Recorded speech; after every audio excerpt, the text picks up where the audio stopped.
સ્વાતંત્ર્ય સેનાની શ્રી પ્રેમશંકરભાઈ ભટ્ટ બાલ મંદિરના ઉપક્રમે યોજાયેલ 74મો વાર્ષિકોત્સવ.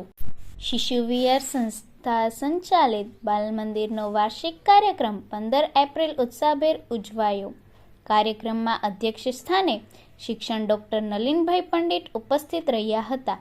સવિશેષ મુંબઈ રોટરી ક્લબના ટ્રેઝરર શ્રી નિલેશભાઈ સૂચક, અતિથિ વિશેષ તરીકે શ્રી વિજયભાઈ શાહ ઉપસ્થિત રહ્યા હતા.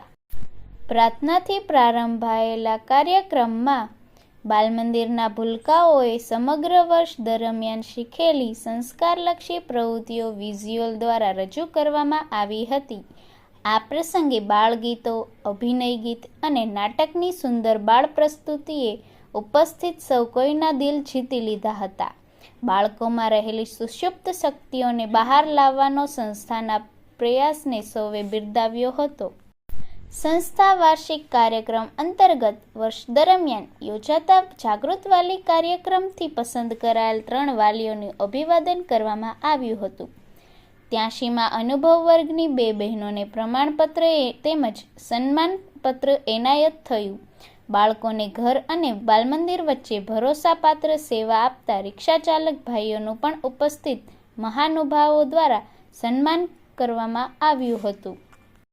શિશુ વિહાર સંસ્થાના પ્રમુખશ્રીની વિશેષ ઉપસ્થિતિમાં દીર્ઘકાલીન સેવા આપતા શ્રી પ્રદીપભાઈ ભટ્ટ, શ્રી ઉષાબેન રાઠોડ તેમજ ગુલાબબા ગોહિલનું સંસ્થા દ્વારા વિશેષ અભિવાદન થયું.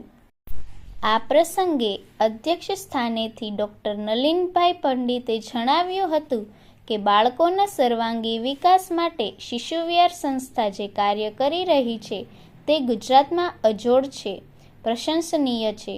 સંસ્કારના સિંચન સાથે બાળકોને ભારતીય સંસ્કૃતિ સાથે જોડવાનું આ કાર્ય સરાહનીય છે.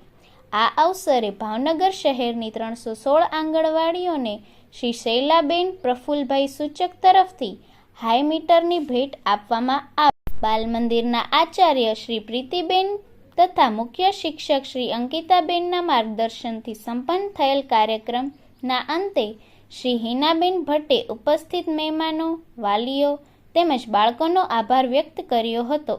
સ્વરૂચિ ભોજન બાદ સંપન્ન થયેલ કાર્યક્રમનું સંચાલન શ્રી ભાવનાબેન પંડ્યાએ પાર પાડ્યું હતું.